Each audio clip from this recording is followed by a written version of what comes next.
Hi, I'm Dr. Suann Yang, Associate Professor at Biology at SUNY Geneseo.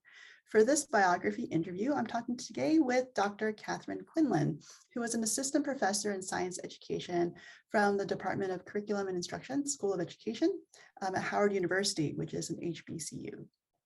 I first learned of Dr. Quinlan's work a few years ago, and Dr. Quinlan is now a key member of the BioGraphI Project Steering Committee. Welcome, Dr. Quinlan. Thank you, Dr. Yang. I appreciate. So Dr. Quinlan is the first author on a paper called Creating an Instrument to Measure Social and Cultural Self-Efficacy Indicators for Persistence of HBCU Undergrads in STEM. It's published in the Research in Science Education. And today we're going to chat about this paper. Okay, so Dr. Quinlan, could you start out by telling us about the research that you did in this paper? What were you studying? The purpose of your work, the factors that you were interested in learning more about? Sure. So in this work, I was looking at self-efficacy indicators. I wanted to not just look at self-efficacy, actually. I wanted to see all the various factors that might impact on students' persistence, such as culture, identity, and just all the cultural factors that I felt that were easily missed.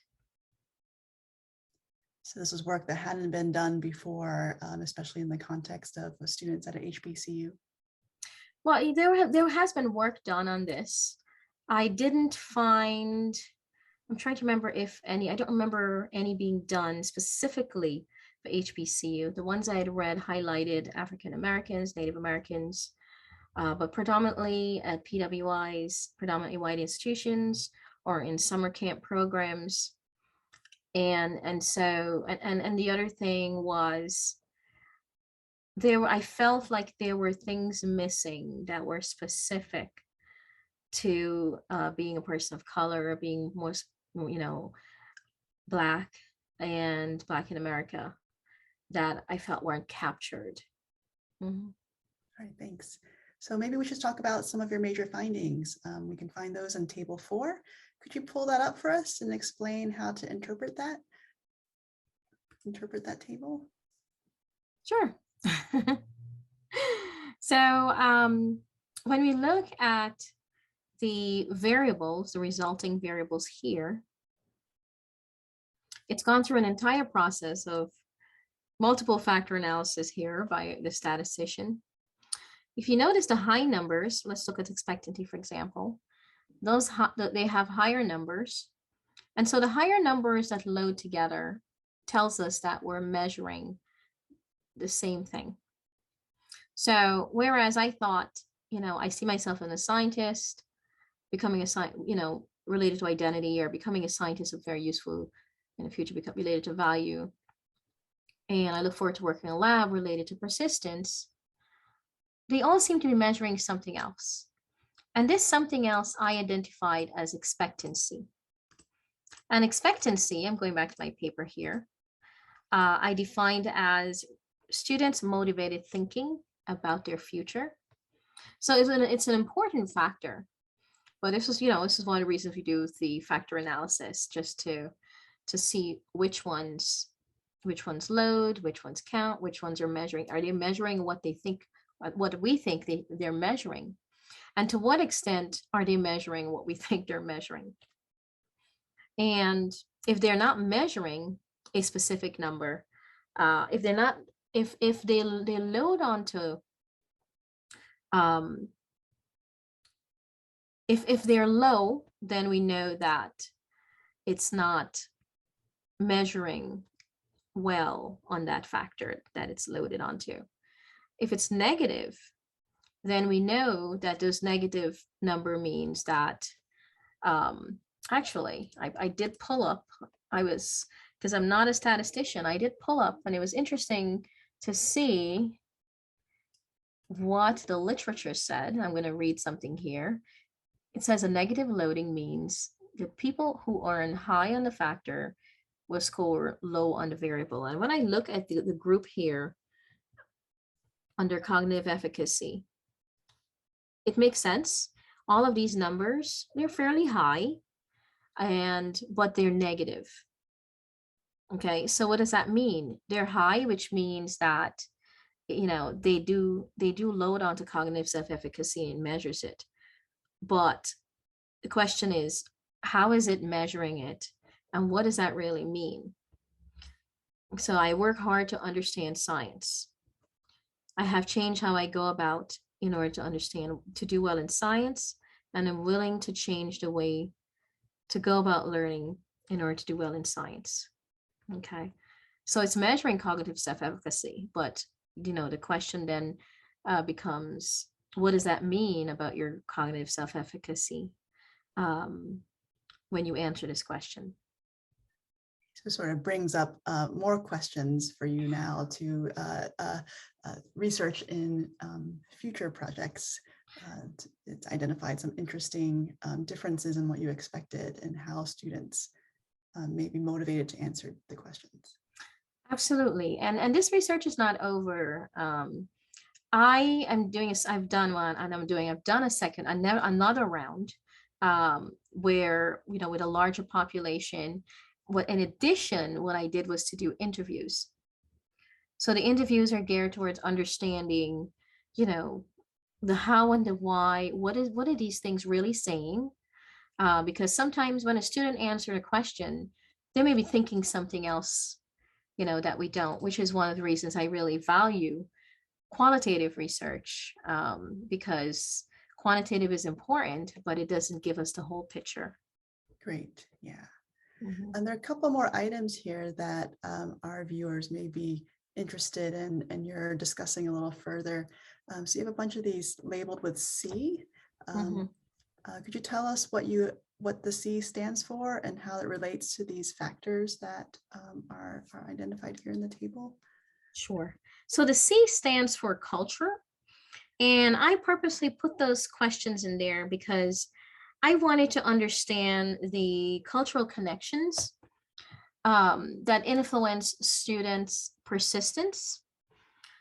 And not all of them, it's interesting, all of the cultural connection, if you notice, there's not a section on cultural because some of these questions diverted out, right? Some of them, were specific to family, which I grouped under family, self-efficacy. They're really measuring vicarious experiences, right? Whether or not the extent to which students, at least, I'm giving you a little hint there for some of my interviews, it really influences the extent to which they've been able to benefit from vicarious experiences, observing and being able to model. So not all of the ones I thought measured was looking at culture. For example, I'm familiar with scientists, my local community. And so there may be other, and this related to science identity, but it could be more complex, right? When we think about a community. And so this is what makes this work very fascinating. Sure. For sure. Right. Are there any additional findings from this study that you would like to tell us about that's outside of this table 4? Oh my goodness. That's outside of this table. Right, that didn't make it into this table, for example. Related to, you mean related to, I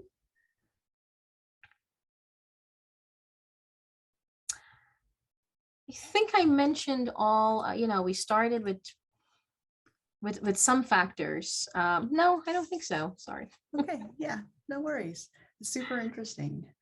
Could you explain the significance of your research, kind of big picture wise? What's the sort of take home message of this paper? Yes. So, well, I think that the take home message is, even looking at issues of affecting students' persistence, it's very complex. For example, one of the questions I included, which I mentioned in my paper, was in conversation with somebody who's been one of the scientists who's been teaching there for over 40 years, and observations made. And I've even, as a PI on a grant, made the same observations. there are factors that we don't necessarily include or talk about that affect students' persistence, such as, financial. Can they afford to persist? And so it may not even have anything to do with that. And so I wanted to bring in some of these factors. And not everyone, it's not intuitive necessarily to think about that. I think we're getting better at it. I'm seeing a couple more studies that have come out looking at some of the, and talking about some of the importance of finances. But the kind of constructs that we create and the type of factors and variables we look at really depends on our own background. And it's interesting because we like to see quantitative as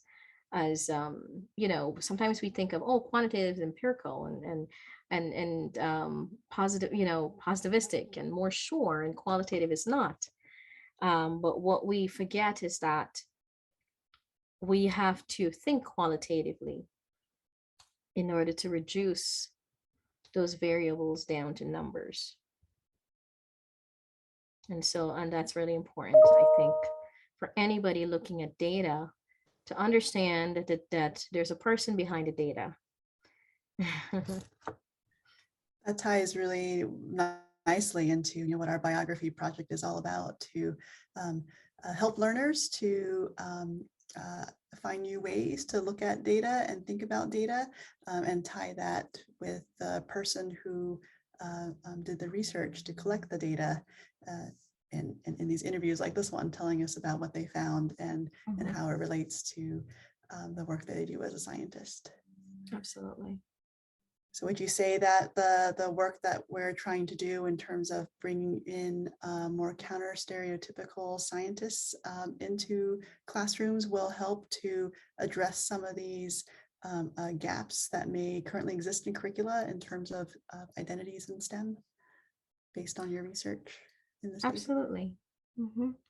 Yeah, because it's especially important to bring in scientists of color, Black scientists as well, because we ask different questions. And when it comes to even begin the research and data, and when you ask different questions, you'll collect different data. And so I think that's really important to remember. The direction of the research will be different depending on our own motivated thinking. For sure. Yeah, thanks for that. And I guess that transitions really nicely into the second half of our interview here. I'd like to ask you a few questions about being a scientist and how you became a scientist. Does that sound okay? Sure. Okay, so you had mentioned the sort of big picture type questions that you're interested in studying, the motivations for this research. So could you give people a flavor of the kinds of research questions that interest you the most? So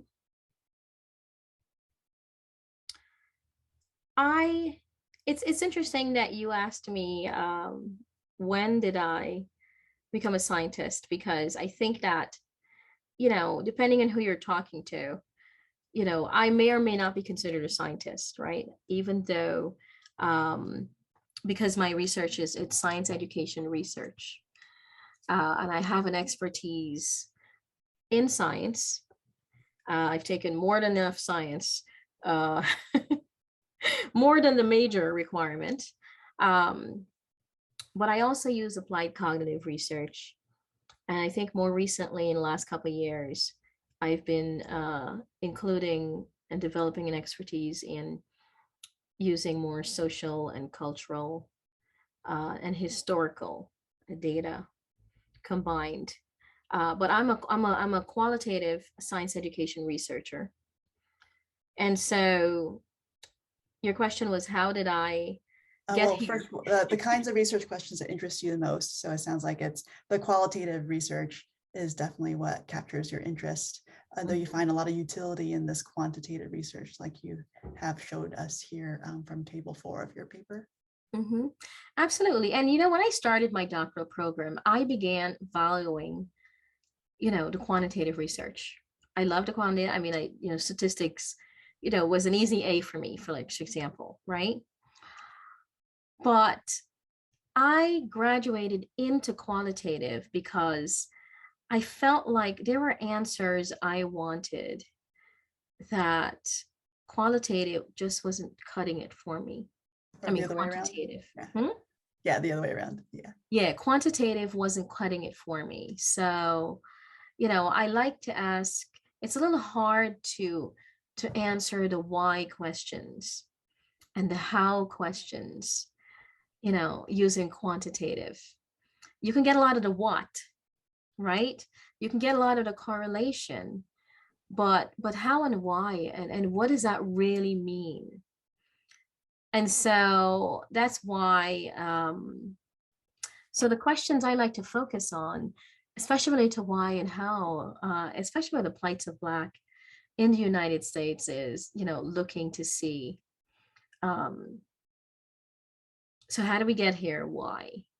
Especially related to, and that's really, I mean, in some ways, frames a lot of the work I do, including my work on, representation. I started off, being funded with for NSF to look at cultural representation in science curriculum. And I've changed that to Black representation. So I keep narrowing it down to what does it really mean to me and for me, especially related to issues of self-efficacy and what affects that, and other indicators of self-efficacy. Thanks for sharing with us those sort of big picture motivations for your work. So to sort of actualize it for our viewers, what is a typical day like for you? What does that actually mean in practice? So I'm going to say there's no typical day. I think every day is atypical. And so that's what makes it so typical for me, I guess. It's kind of funny because being interdisciplinary in approach could mean one day I'm working on qualitative data. And when I work on that, I might work on it in chunks because it takes a lot of time. It takes a lot more time to analyze qualitative data than it does for quantitative. You're not just popping in numbers and waiting for it to come out. You have to sit down and you're doing line by line sometimes. I mean, I remember that from doing my doctoral dissertation, doing transcripts. I'm thankful to Zoom now. I wish I had Zoom during I mean, it probably did exist. I didn't realize when I was doing my doctoral, there was Zoom to transcribe for me. But a typical day means that I'm either working on grant related work one day, interviewing if I'm on a trip, as I was for this project in the Gullah Geechee Islands. Yeah, it might be interviewing participants, or it might be involved in focus groups, or it might just be sending out a quantitative questionnaire, or teaching in a lab. Not in a lab, but in my case, I prepare pre-service teachers in science methods. And so, teaching a science methods class. Mm-hmm. So it sounds like a lot of variety from day to day, but a fair bit of like focus and dedication, especially going through all that qualitative data. You have to really be have your day, organized so that you can have those chunks of time to do that work. My day organized and my mind organized, because it's a lot of switching on and off. For sure, for sure. Well, thanks for giving us a snapshot of what it's like to be a science education research and educator. When and how did you know you wanted to do this work? You could tell us about some of the paths that led you to your current job. That would help. That would be helpful. Wow. So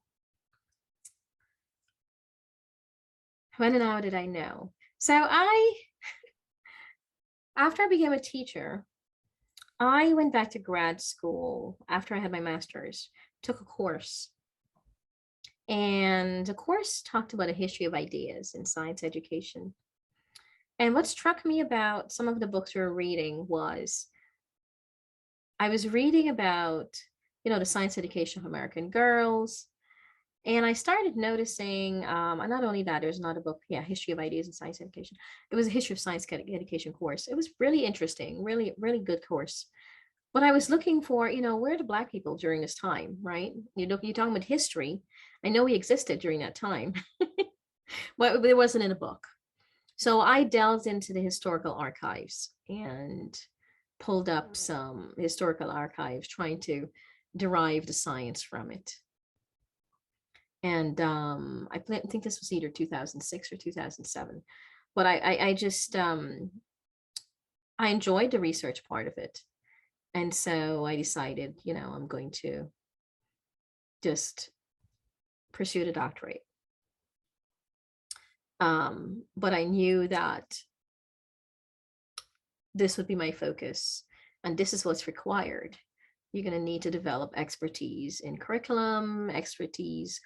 I liked psychology and cognitive psych, so you can figure out how to measure it. You're going to need to develop, you're going to need to wear several hats to get to this goal. Okay, so it sounded like you kind of fell into the area kind of by accident by taking the class. Once you got excited about it, then you had a very intentional set of decisions where you made your way to your current job. Something like that. Something like that. Yeah, so a combination of luck, but also purposefulness. Yeah. Purposefulness, opportunity, things like that. Yeah. Mm-hmm. Well, if we go a little further back in time, could you tell us where you grew up and what it was like growing up there, and if it has any impact on your identities as a science education researcher?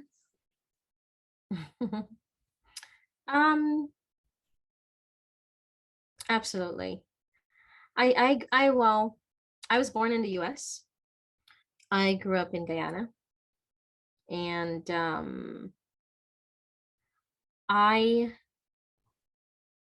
have a very complex background that have led to multiple identity crises, I think, throughout my life. So I think that it certainly aligns with, my interest looking at identity related things, looking at self-efficacy indicators for identity. So everything, I think, it's interesting as I unpack how, my upbringing. It's interesting to see how much it has contributed to, in other words, who I am has contributed to what I research. I just I don't think I always realized that. I think part of the journey was internal. Mm-hmm. Yeah, so learning about yourself is helping you to do your work of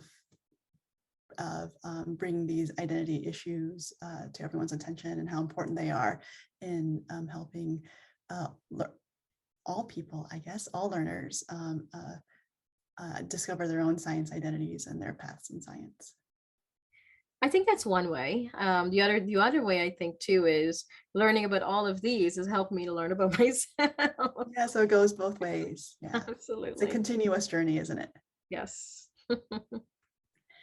I have one last question for you. Could you tell me about a moment when you felt like you really belonged in the field of science or science education research? Wow. I would say now. I think that when I made the plunge to enter into academia, I think I made that decision probably I think around 2014. I was listening to a lot of the rhetoric and a lot of things being said, and I knew that even though I expected that there would be pushback at my work, but that there was a need for it. My thinking was, even if it took 10 years as I built up an expertise, it'll still be needed and necessary. So I felt like I belonged mostly because my belonging was not defined by the field, but it was defined by what the field didn't have. And I made the decision that I was going to shape this in the way that I wanted to. I think that